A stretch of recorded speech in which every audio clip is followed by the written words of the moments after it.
The scent of stale coffee and betrayal hung heavy in the air, a stark contrast to the sweet fragrance of the lilies clutched in Victoria's trembling hand. It was their third anniversary, a day that had dawned with whispered promises and gentle caresses from her husband, Edward Thorne. Now standing outside the gleaming chrome and glass edifice of Thorne Holdings, a wave of nausea sharper than her usual morning sickness washed over her. It wasn't just the 6 months of pregnancy pressing on her bladder. It was a gut-wrenching premonition, a cold dread that whispered a serpent had slithered into her perfect paradise. The serpent, she would soon discover, wore a Serpensa gown and was comfortably seated in her chair. Victoria had always believed in fairy tales. How could she not? She was living in one.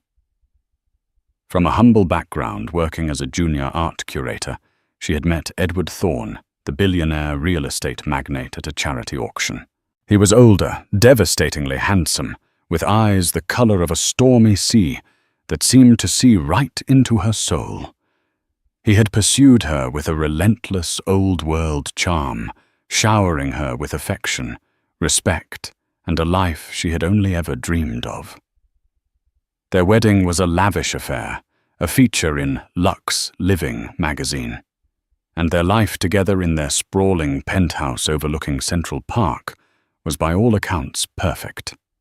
Now 6 months pregnant with their first child, a son. Victoria felt a completeness she had never known. Edward was ecstatic, attentive, and more loving than ever.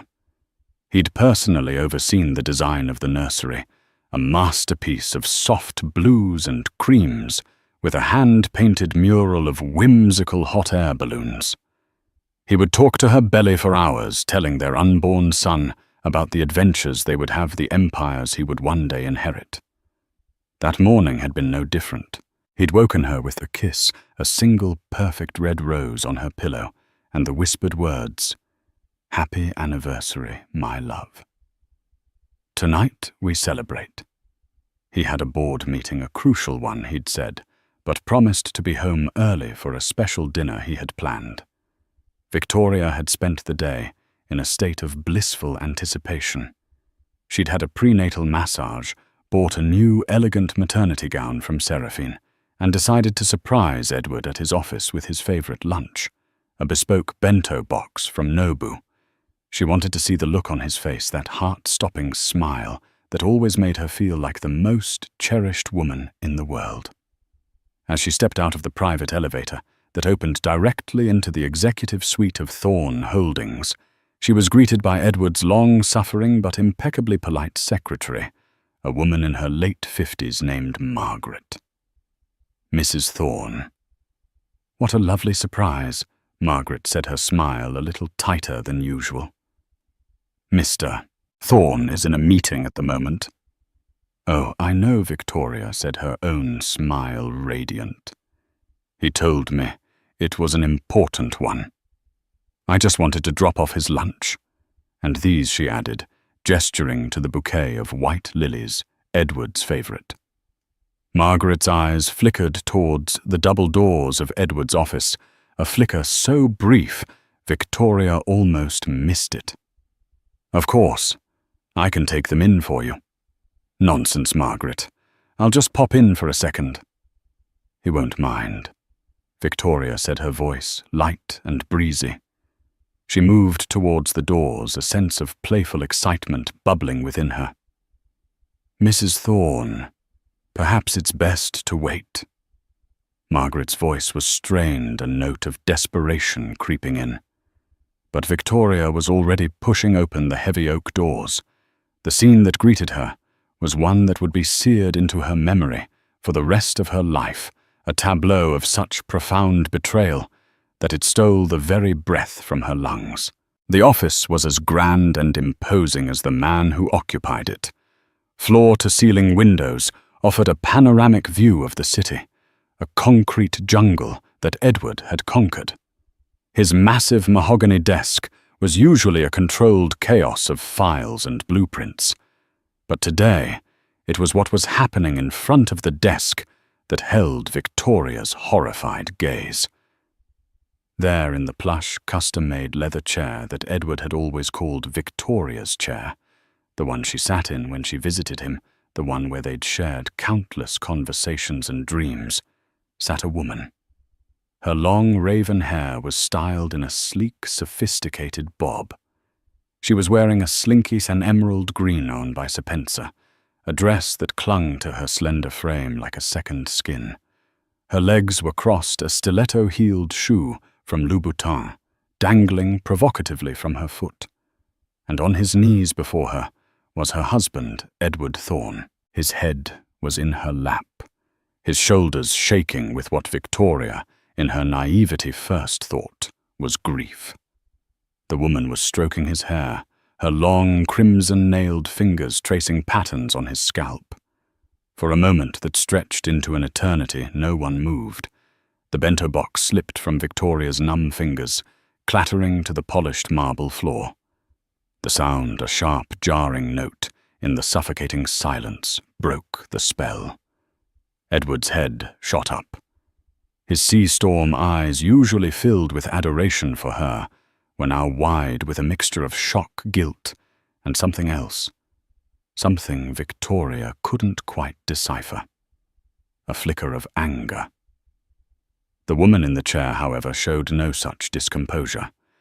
She simply tilted her head, a slow, languid movement, and a smug, triumphant smile spread across her perfectly painted lips. Victoria knew her. Of course she knew her. It was Isabella Romano, the fiercely ambitious, notoriously ruthless chief operating officer of Thorne Holdings. A woman Edward had always described as brilliant, but a shark. Victoria had met her at company galas, had exchanged polite, meaningless pleasantries with her. She had never liked her, had always felt a strange, unsettling energy from her.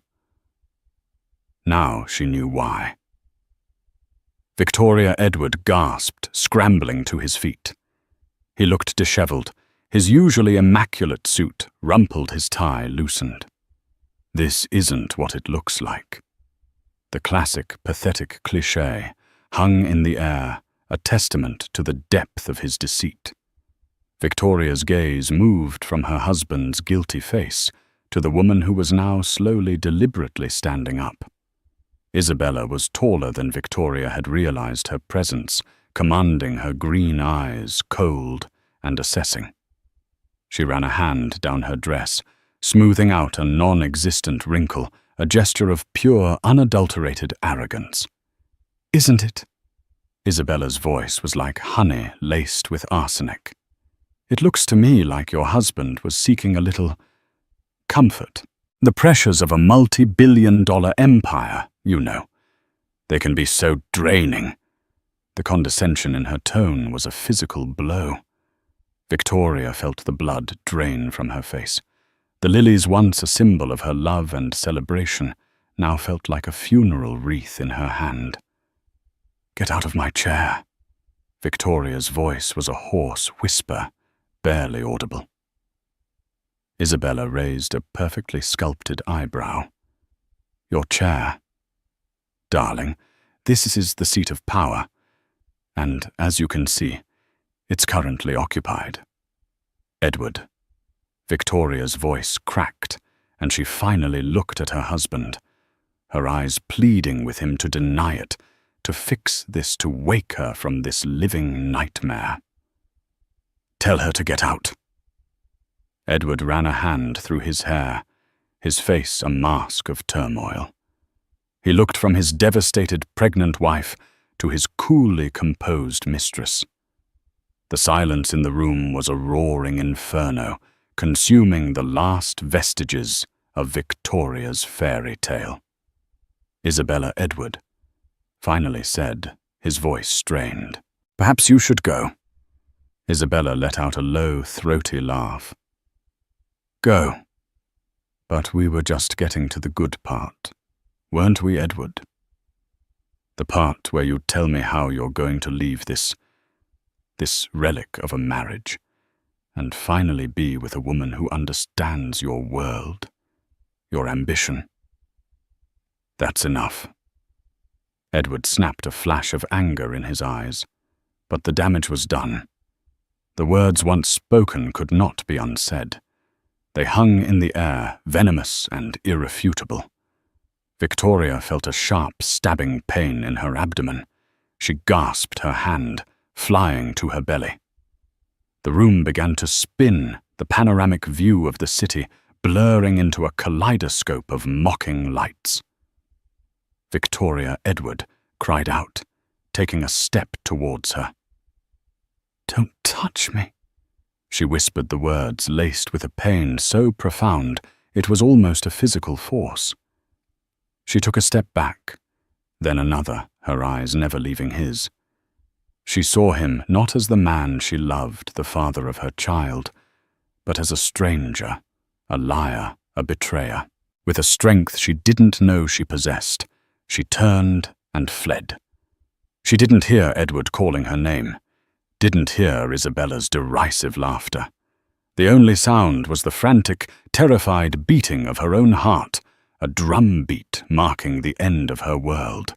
She stumbled out of the office past a horrified Margaret, who rushed to her side. "Mrs. Thorne, are you all right?" "Let me call someone." But Victoria shook her head, pushing past her. She ran towards the elevator, her breath coming in ragged sobs. As the doors slid shut, she caught a final glimpse of Edward standing in the doorway of his office, his face a portrait of despair. But it was too late. The glass had shattered the pieces, too small, too sharp, to ever be put back together again. The fairy tale was over, and in its place a brutal, unforgiving reality had begun. The reality of a pregnant wife, a cheating husband, and a mistress who had not only stolen her man, but had also dared to sit in her chair. A war had been declared in that opulent office, and Victoria, with her unborn child as her only ally, knew she had to fight back. The naive girl who believed in fairy tales was gone. In her place, a woman scorned and determined was slowly, painfully being born. The elevator descended a metallic cage, plummeting Victoria back to a world that no longer made sense. Each floor it passed was a layer of her life being stripped away. The penthouse, their home, now felt like a gilded cage. The future she had so carefully, so lovingly built with Edward was now a pile of rubble at her feet. She stumbled out into the bustling lobby of Thorne Holdings, a ghost in a designer maternity dress. The security guards, men who usually greeted her with deferential smiles, now looked at her with a mixture of pity and confusion. She ignored them, pushing her way through the revolving doors and out into the jarring noise of the city. The cacophony of sirens' horns and the endless chatter of people was a stark contrast to the deafening silence in her heart. She didn't know where she was going. She just walked her feet, carrying her aimlessly through the crowded streets of Manhattan. The city that had once felt like a playground now felt like a labyrinth, each corner a reminder of a memory, now tainted by betrayal. A bistro, where they'd had their first date, a park where he had proposed a theater, where they'd shared their first public kiss. Each memory was a fresh stab of pain. Her phone buzzed incessantly in her purse. Edward. The name on the screen, once a source of comfort and joy, now ignited a fresh wave of nausea. She ignored it, letting the calls go to voicemail, each missed call a small act of defiance, a tiny reclaiming of her shattered self. Finally, her legs gave out. She found herself in front of a small independent art gallery in Soho, a place she hadn't visited since her life had been consumed by the whirlwind that was Edward Thorne. It was a world away from the high-stakes, high-society art auctions she now frequented. This was a place of raw, unpolished talent, a place where art was a passion, not an innocent. She went inside, the familiar scent of oil paint and turpentine, a strangely comforting balm to her wounded soul. The gallery owner, a kind-faced bohemian woman named Clara, who had been a mentor to Victoria in her early career, looked up from her desk. "Victoria." "My goodness, it's been too long," Clara said, her smile warm and genuine. But then she saw Victoria's face, the tear-streaked mascara, the haunted look in her eyes. The smile vanished, replaced by a look of deep concern. "My dear, what's wrong? You look like you've seen a ghost." "Worse," Victoria whispered, her voice trembling. "I've seen the truth." And there, amidst the canvases of aspiring artists, the story of her perfect life's ugly underbelly came pouring out. She told Clara everything. The anniversary, the surprise, the scene in the office, the woman in her chair, the smug smile, the devastating words. She spoke until she was hoarse, until the tears had run dry, leaving behind a hollow ache in her chest. Clara listened patiently, her expression a mixture of sympathy and a quiet, simmering anger. When Victoria had finished, Clara took her hand, her touch firm and grounding. "Men like Edward Thorne," Clara said, her voice filled with a weary wisdom. "They build empires of glass and steel, but their hearts are often made of something far more fragile, far more corruptible. And women like Isabella Romano, they are the vultures who circle those empires, waiting for a moment of weakness." "What do I do?" Clara Victoria asked, her voice filled with a desperate plea. "I have nothing. My life, my home, my future. It was all tied to him." "You have yourself, Victoria," Clara said fiercely, "and you have that precious life inside you. That is not nothing. That is everything." Clara's words, simple yet profound, resonated deep within Victoria. For the first time since she had fled that office, a tiny spark of something other than despair flickered within her. It was a spark of anger, of a fight she didn't know she had in her. Meanwhile, back at Thorne Holdings, Edward was in a state of frantic panic. After Victoria had fled, he had turned on Isabella. His voice, a low, dangerous snarl. "Get out!" he had said, his face pale with a mixture of fury and fear. Isabella, for the first time, looked taken aback. She had expected a different reaction. She had expected him to finally decisively choose her. "Edward, darling," she had purred, trying to regain control of the situation. "This is a blessing in disguise. Now we can be together openly." Together, Edward had laughed, a harsh, humorless sound. "There is no us. There was never going to be an us. You were a diversion, a mistake." The words hit Isabella like a slap in the face. Her carefully constructed composure crumbled, revealing the raw, wounded pride beneath. "A mistake? I am not a mistake, Edward. I am your equal. I am the one who understands you, who challenges you. Not that simpering little doll you married. Don't you dare talk about her." Edward had roared, his voice echoing in the cavernous office. "You don't know the first thing about her." "I know that she's weak." Isabella had spat back her eyes, flashing with a venomous fire. "And I know that you will come crawling back to me. You always do." With that, she had stormed out of his office, leaving behind a trail of expensive perfume and shattered promises. Now alone in his office, the silence was a suffocating blanket. He looked at the spilled bento box, the scattered lilies, the symbols of his wife's love, now ruined on the floor. A wave of self-loathing washed over him so intense it almost brought him to his knees. What had he done? He had betrayed the one person who had loved him unconditionally, the one person who had brought light and warmth into his cold, sterile world. He called her phone again and again, each unanswered call a fresh twist of the knife in his gut. He called her friends, her mother, but no one had seen her. He was a man who could track a stock market fluctuation in real time, a man who could predict the rise and fall of global economies. But he couldn't find his own wife. He felt a helplessness that was entirely foreign to him, a terrifying void, where his usual confidence and control used to be. He didn't know it yet, but the storm that was gathering was far bigger than a marital spat. Isabella, her pride wounded and her ambitions thwarted, was not a woman to be trifled with. She had been his confidant, his partner in ambition, and his lover.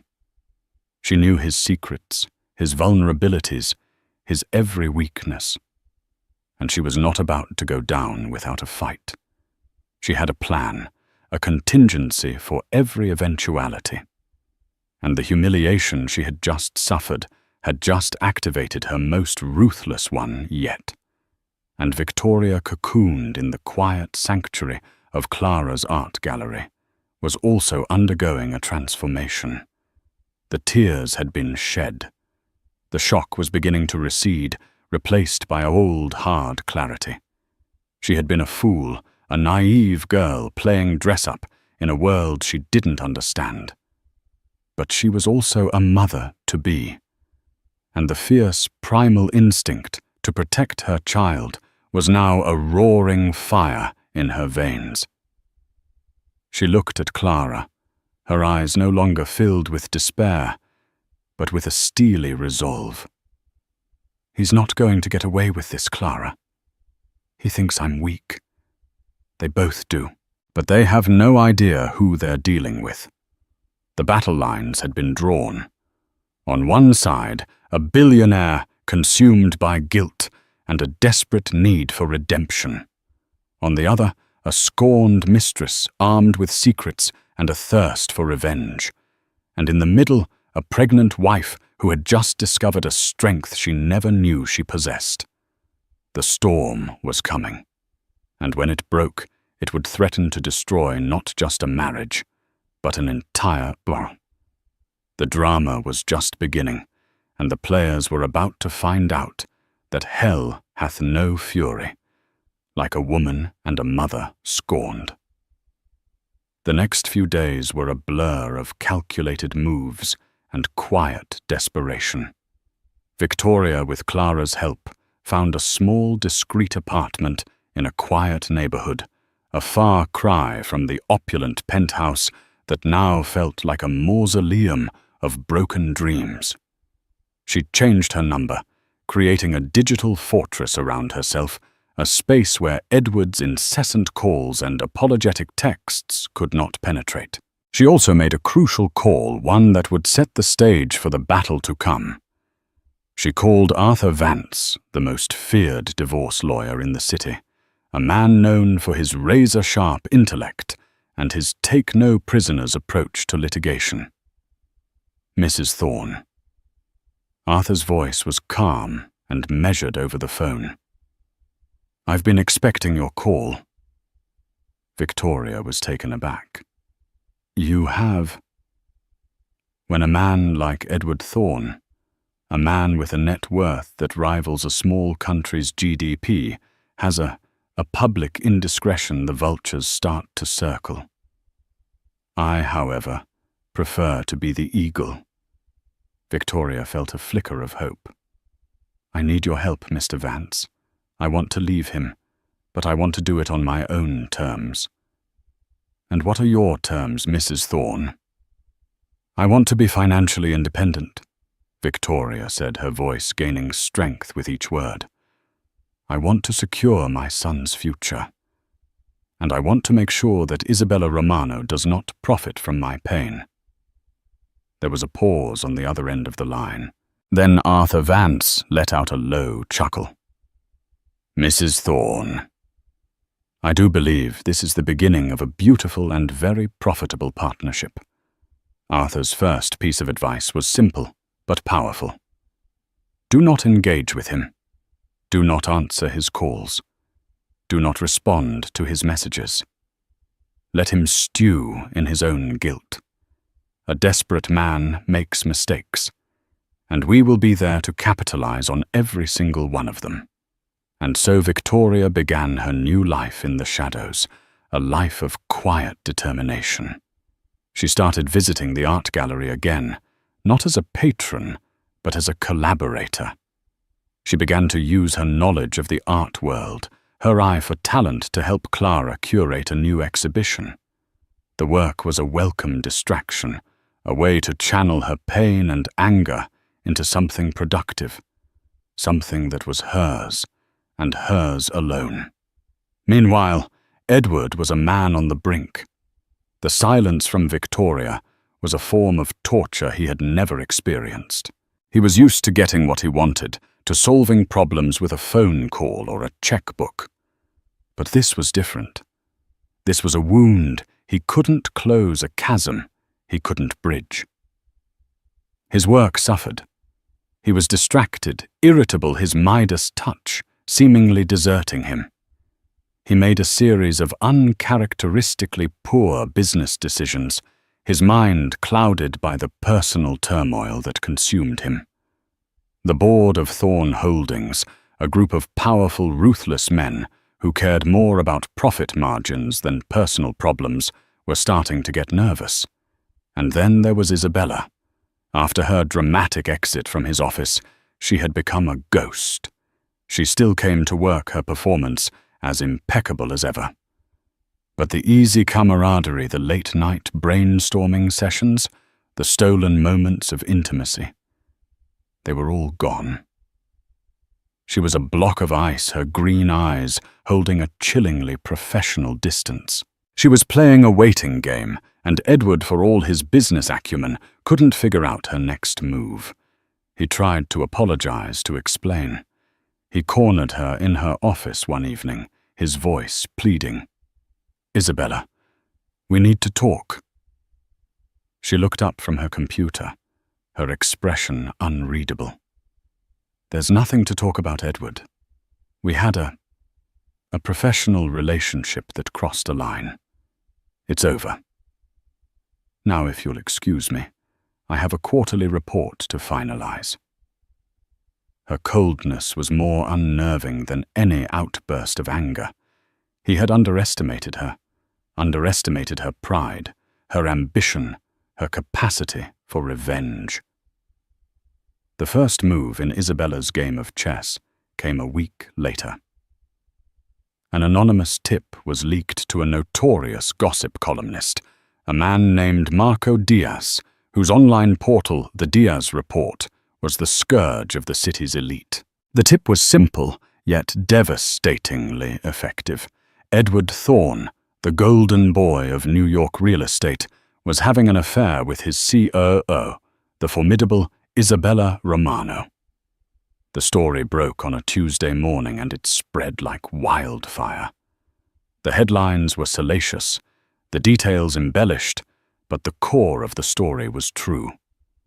And it was enough to send shockwaves through the city's financial district. The board of Thorne Holdings called an emergency meeting. The company's stock, which had already been faltering due to Edward's erratic behavior, took a nosedive. The scandal was a breach of the company's code of conduct, a PR nightmare that threatened to tarnish the carefully crafted image of Thorne Holdings. Edward found himself in the crosshairs, his personal life suddenly the subject of intense public scrutiny. He was hounded by paparazzi, his every move documented, his every expression analyzed. The man who had once been the king of the city was now its most celebrated villain. In her quiet apartment, Victoria read the news with a strange sense of detachment. She had expected, it had known that Isabella would not go down quietly. But seeing the sordid details of her husband's betrayal laid bare for the world to see was a fresh wave of pain. "This is her doing," Victoria said to Arthur Vance over the phone, her voice cold and hard.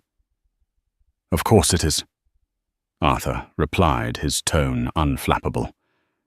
"This is a classic scorched earth tactic. She's trying to devalue the company to create chaos. She's probably hoping that the board will oust Edward and put her in his place." "Will they?" Victoria asked, a knot of anxiety tightening in her stomach. "They might," Arthur admitted. "Which is why we need to make our move. The prenup you signed, it's ironclad, but it also has a morality clause, and your husband has just violated it in the most public way imaginable. So what does that mean?" "It means we have leverage, Mrs. Thorne. It means we can go after more than just the standard settlement. We can go after a piece of the pie. A very big piece." Arthur's plan was audacious. A masterstroke of legal maneuvering. He filed for divorce on Victoria's behalf, citing adultery and emotional distress. But he also filed an injunction, a move that would freeze a significant portion of Edward's personal assets, and more importantly, a portion of his shares in Thorne Holdings. The injunction sent a shockwave through the company, a move far more damaging than the gossip column headlines. It signaled to the board, to the shareholders, that this was not just a messy divorce. This was a hostile takeover bid, orchestrated by the scorned wife of their CEO. Edward was blindsided. He had expected a quiet, dignified divorce, a generous settlement, a clean break. He had not expected this. He had not expected his sweet, gentle Victoria to have this much fight in her. He called her his voice a mixture of anger and desperation. This time she answered. Her voice was cool, calm, and utterly devoid of the warmth he so desperately missed. "Victoria, what are you doing?" "An injunction. You're going to destroy the company. You did that yourself." "Edward," she replied, her voice steady. "You and Isabella. I'm just protecting my son's future. Our son, Victoria. Our son. You forfeited your right to say our when you knelt before another woman in my chair." She said the words sharp and precise. There was a stunned silence on the other end of the line. He had no response, no defense. She had checkmated him. The first move had been made. Victoria, the pawn in this game of power and betrayal, had just transformed into a queen. She had taken control of the board, had thrown the king and his treacherous knight into a state of disarray. The war was far from over. In fact, it had just begun, and as the dust settled from this first explosive move, one thing was clear. Victoria Thorne was not going down without a fight. She was going to burn his kingdom to the ground, and from the ashes build an empire of her own. The injunction was a masterstroke. It sent the board of Thorne Holdings into a tailspin. With a significant portion of Edward's shares frozen, his control over the company he had built from the ground up was suddenly precarious. The vultures, as Arthur Vance had so eloquently put it, began to circle. Board members who had once been loyal allies now saw an opportunity, a power vacuum waiting to be filled. And at the center of this burgeoning chaos was Isabella Romano. The scandal she had orchestrated had backfired in a way she hadn't anticipated. She had intended to weaken Edward, to make him vulnerable to force the board's hand. She had not expected Victoria to retaliate with such a devastatingly effective legal maneuver. The injunction not only hurt Edward, it hurt the company, and by extension, it hurt her. She found herself in a precarious position. The board, while wary of Edward, was also deeply suspicious of her. They saw her as the catalyst for the crisis, a liability that threatened the stability of the entire enterprise. Her dream of taking the CEO's chair was slipping through her fingers. Desperate to regain control, Isabella made her next move, a move born of hubris and a chilling lack of morality. She decided to leak another story to Marco Diaz, a story that would not only discredit Victoria, but would also paint Edward as a victim, a man manipulated by a gold-digging, unstable wife. The story that appeared in the Diaz report was a masterpiece of malicious fiction. It painted Victoria as a social climber who had trapped Edward into marriage by getting pregnant. It hinted at a history of emotional instability, of irrational jealousy, of a woman who was using her pregnancy as a weapon to extort a fortune from her long-suffering husband. The article was a brutal character assassination, and it hit Victoria like a physical blow. To see her love for Edward, her joy over her pregnancy twisted into something so ugly, so venal, was a violation that cut deeper than the initial betrayal. The public, ever fickle, began to turn. The narrative shifted. Victoria, the wronged wife, was now a manipulative shrew. Edward, the cheating husband, was now a tragic figure, a man trapped in a toxic marriage. This is a declaration of war. Arthur Vance said, his voice grim, as he read the article aloud to Victoria in his office. She's not just trying to win a divorce settlement. She's trying to destroy you. Victoria, who had been so strong, so resolute, felt herself begin to crumble. The constant stress, the public humiliation, the weight of her pregnancy, it was all becoming too much. "I don't know if I can do this, Arthur," she whispered, her voice trembling. "I feel like I'm drowning." "You are not going to drown. Mrs. Thorne," Arthur said, his voice firm. "You are going to swim, and I am going to be the shark that swims alongside you." Arthur's team of investigators began to dig into Isabella's past, searching for any skeletons in her closet, any leverage they could use to fight back. And what they found was more shocking, more damning than they could have ever imagined. Isabella Romano, the self-made woman, the brilliant COO, had a secret, a very big secret. She had a daughter, a child. She had given up for adoption years ago. A child she had erased from her life in her relentless pursuit of power and success. The revelation was a bombshell. It was the ultimate hypocrisy. A woman who had painted Victoria as a manipulative mother was herself an absentee one. "This is it," Arthur said, his eyes gleaming with a predatory light. "This is the silver bullet." But Victoria hesitated. To use a child, an innocent in this sordid affair, felt wrong. It felt like stooping to Isabella's level. "I don't want to hurt her child," Victoria said, her hand instinctively going to her own belly. "This isn't about hurting the child," Arthur argued. "This is about exposing the hypocrisy of the woman who is trying to destroy you. This is about leveling the playing field." Victoria was torn. But then she thought about her own child, about the world. He would be born into a world where his mother was being vilified, his father's legacy in tatters.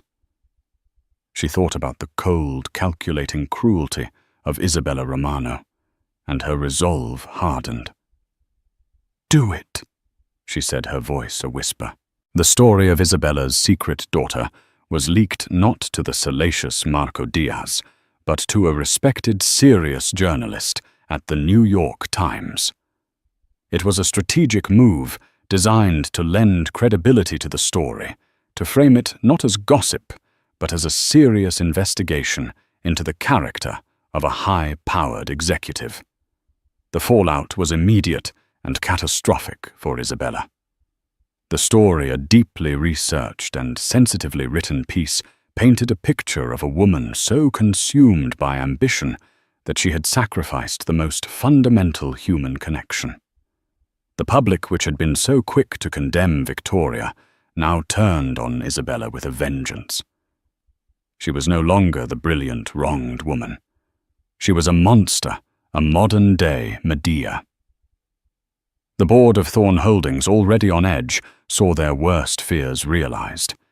Isabella was not just a liability, she was a toxic asset.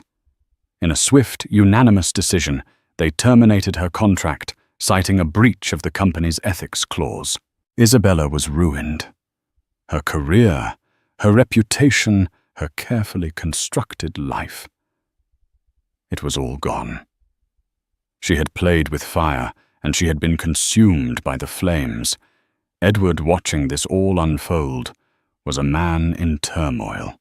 He felt a grim satisfaction at Isabella's downfall, but it was overshadowed by a profound sense of guilt. He had created this monster, had fed her ambition, had been complicit in her rise, and he had allowed her to hurt Victoria in the most brutal way imaginable. He knew he had to do something to atone for his sins, to try and salvage some semblance of the man he once was. He called a press conference, a move that stunned his lawyers and the board of Thorn Holdings. He stood before the cameras, not as the powerful CEO, but as a broken man. He confessed everything: the affair, the lies, the deceit. He took full responsibility for his actions, for the pain he had caused his wife, for the chaos he had unleashed upon his company.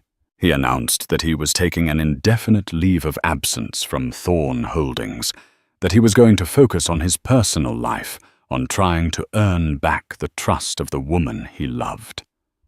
It was a stunning, unprecedented act of public contrition. It was also a brilliant strategic move. By falling on his own sword, he had preempted any further attacks, had taken the wind out of the sails of his detractors. He had, in a single act of humility, begun the long, arduous process of rebuilding his life and his reputation. Victoria watched the press conference from her apartment, her heart a tumultuous mix of emotions.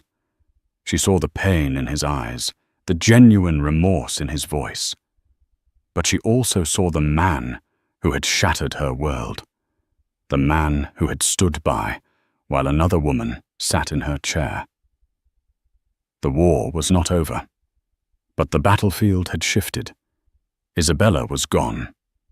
Edward was humbled, and Victoria, the pregnant wife who had walked into her husband's office and found her life in ruins, was now in a position of unimaginable power.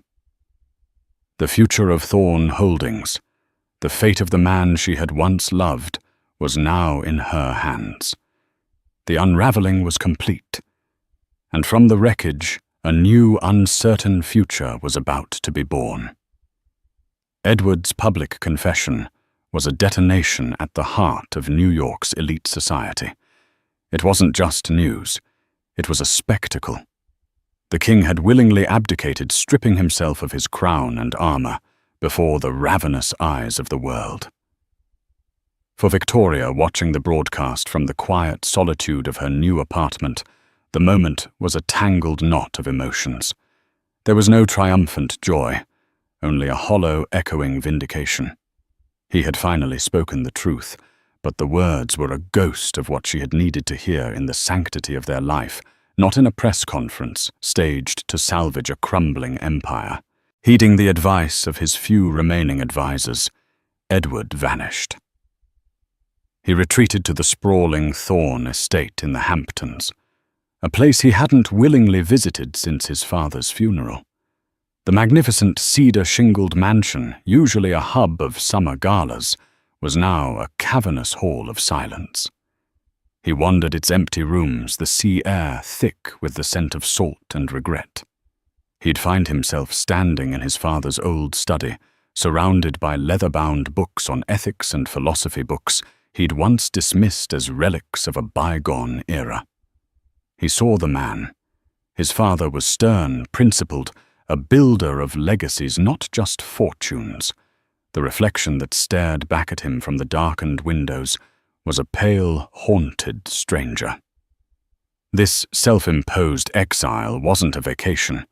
It was a penance, a desperate, lonely attempt to find the man he was supposed to be, the man Victoria had once believed him to be. Back in Manhattan, the power vacuum at Thorne Holdings had become a vortex.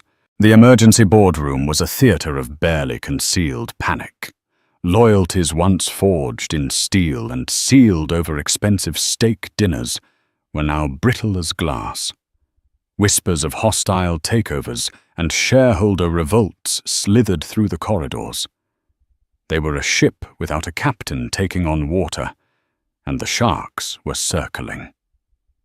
"We're hemorrhaging value," grumbled Lawrence Meade, a portly, perpetually sweating board member who had been with the company for 3 decades. Edward's mea culpa was a disaster. He made us look weak, rudderless. What he made us look like is what we are countered another, a younger, sharper executive named Chen. This rot started at the top. The Isabella Romano affair proves it. It was into this den of circling wolves that Arthur Vance made his move. He requested a formal audience for his client Victoria Thorne with the full board of directors. The request was met with incredulity, then suspicion. "What does she want?" Meade demanded over a conference call. "To bleed us dry. To stand over the corporate corpse and pick the bones clean. We're legally obligated to hear her out." Arthur's voice had cut through the static, cool and sharp as a scalpel. "And I assure you, gentlemen, you'll want to hear what she has to say." Desperate for any semblance of a lifeline. They agreed. The days leading up to the meeting were a crucible for Victoria. The public humiliation of Isabella's articles had left scars, and the thought of facing that room of powerful, judgmental men was terrifying. Doubts gnawed at her in the quiet hours of the night. "I can't do this, Clara," she confessed one evening, her hands resting on her burgeoning belly as if to draw strength from the life within. "I'm a curator, not a CEO. They'll eat me alive." Clara, ever her anchor, took Victoria's hands. "They'll expect the weeping wife. They'll expect a victim. You will not give them that. You will give them the mother of this company's future. You are not fighting for yourself, Victoria. You are fighting for Theo." The name, the one they had chosen for her son, was a talisman. With Arthur coaching her on corporate law and Clara bolstering her spirit, Victoria prepared. She pored over financial reports, market analyses, and blueprints for stalled projects. She discovered a fire in her belly. She never knew she had an intellectual curiosity and a strategic mind that had been lulled to sleep by a life of comfortable luxury. She was not just Edward Thorne's wife anymore. She was becoming herself. The day of the meeting, she chose her armor with care, a simple, elegant navy blue dress that didn't hide her pregnancy, but framed it with dignity, a single strand of her grandmother's pearls, her only adornment. Flanked by Arthur and Clara, she walked into the boardroom on the 50th floor of Thorne Tower. The air was thick with tension and expensive cologne. A dozen pairs of eyes, ranging from skeptical to openly hostile, tracked her every move as she took her place at the head of the long mahogany table in the very seat Edward used to occupy. Lawrence Meade looked at her as if she were an insect to be squashed. She let the silence hang for a moment, meeting each of their gazes, her own calm and unwavering. Then she began to speak. Her voice, clear and steady, filled the room. She did not mention the affair. She did not speak of betrayal. She spoke of legacy. For 50 years, she began, Thorn Holdings has been a titan of industry, a symbol of New York's ambition. But in recent months, we have lost our way. We have prioritized profit over principle, expansion over ethics. The foundation my father-in-law built has been compromised not by market forces, but by a moral deficit. She laid out a vision that stunned them into silence. She spoke of pivoting towards sustainable green architecture, of creating community partnerships in the neighborhoods they developed, of establishing a transparent corporate culture where integrity was not just a word in a mission statement, but a measurable metric. She presented detailed proposals, cost-benefit analyses, and a clear 5-year plan. She wasn't emotional. She was surgical, informed, and utterly convincing. Lawrence Meade, unable to contain his disdain, finally interrupted. This is all very idealistic, Mrs. Thorne. But this is the real world. What exactly do you want from us? A bigger settlement? A conscience fund? Victoria met his condescending gaze without flinching. What I want, Mr. Meade, is the future. She rose slowly, her presence commanding the room. The shares that are currently frozen under the injunction represent a significant stake in this company. My son, the heir to the Thorne name, will one day inherit those shares. I am here today, not to tear this company down, but to rebuild it. I am here to protect my son's birthright. The room was silent. The mention of her son, the undisputed heir, shifted the power dynamic completely. I have no desire to be CEO, she continued, delivering her masterstroke. But I will be taking a seat on this board. From that position, I will oversee the implementation of this new vision. And I have a candidate to propose for CEO Daniel Chen, a man of integrity, experience, and a man who I know has the respect of this room. Chen, the young executive, looked utterly shocked. Then a slow look of understanding and respect dawned on his face. Victoria had not just come with a plan. She had come with an alliance. She had outmaneuvered every single one of them. The vote, when it was called, was a mere formality. It was unanimous. Victoria Thorne had walked into the lion's den and emerged its leader. News travels fast in the world of high finance. In the Hamptons, Edward received a call from a shell-shocked Lawrence Meade. He listened, his knuckles white, as he gripped the phone, as Meade recounted the events of the meeting. When the call ended, Edward didn't feel anger. He didn't feel resentment. He felt a profound, humbling awe. The gentle, art-loving woman he had married, the woman he had so carelessly betrayed and underestimated, had just saved his father's legacy from his own foolishness. She hadn't destroyed his kingdom. She had fortified it, remade it in her own stronger image. A few weeks later, as the first crimson leaves of autumn began to fall, Victoria gave birth to Theodore Theo Thorne. Holding him for the first time, she felt a peace that washed away the last vestiges of the storm. All the pain, all the fighting, it had all led to this perfect, tiny miracle in her arms. Edward heard the news from Arthur Vance, a single formal text message. He drove back to the city, a man hollowed out by guilt and electrified by a fragile, terrifying hope. He found her in a standard room in the maternity ward, the glittering city skyline, a backdrop to a scene of quiet intimacy. He paused in the doorway, a ghost at the feast. She wasn't wearing seraphine or surrounded by lavish bouquets. She was just Victoria, holding their son. Her face illuminated by a soft lamp, radiating a strength and serenity that took his breath away. She looked up, her eyes meeting his. There was no anger in them, but no welcome either. Just a quiet, guarded stillness. He took a hesitant step into the room, his expensive shoes silent on the linoleum floor. "He's beautiful," he whispered, his voice cracking the words, feeling hopelessly inadequate. "Yes," Victoria replied, her voice soft but firm, her gaze shifting back to the baby in her arms. "He is." She didn't ask him to come closer. She didn't offer for him to hold his son. The space between them was a chasm miles wide and fathoms deep, filled with the wreckage of their past.